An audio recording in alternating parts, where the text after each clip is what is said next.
পবিত্র ঈদুল ফিতর উপলক্ষে শুরু হয়েছে টানা ৭ দিনের সরকারি ছুটি। ছুটির এই সময়ে রাজধানীবাসীর যাতায়াতে গুরুত্বপূর্ণ ভূমিকা রাখা মেট্রো রেল চলাচল নিয়ে এসেছে নতুন নির্দেশনা।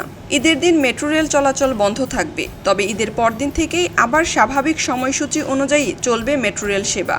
আজ এক বিজ্ঞপ্তিতে এমন তথ্য জানিয়েছেন মেট্রো রেল পরিচালনাকারী প্রতিষ্ঠান Dhaka mass transit company limited DMTCL। যাত্রীদের নির্বিঘ্ন যাতায়াত নিশ্চিত করতে ছুটির সময়েও সার্বিক প্রস্তুতি নেওয়া হয়েছে বলে জানিয়েছে সংশ্লিষ্ট কর্তৃপক্ষ।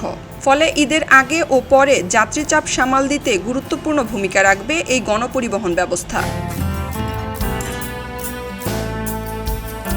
চাঁদ দেখা সাপেক্ষে আগামী ২১ মার্চ দেশে উদযাপিত হতে পারে পবিত্র ঈদুল ফিতর। সম্ভাব্য এই তারিখ ধরে শবে কদরের ছুটি সহ এবারের ঈদে টানা ৭ দিনের ছুটি পেয়েছেন সরকারি চাকরিজীবীরা। সব মিলিয়ে ঈদের দিন একদিন বন্ধ থাকলেও ছুটির বাকি সময় স্বাভাবিক সেবা চালু রাখায় নগরবাসীর যাতায়াতে স্বস্তি ফিরবে, এমনটাই প্রত্যাশা সংশ্লিষ্টদের। এলো খবরের কাগজ, নিখাত, নির্ভীক, নিরপেক্ষ।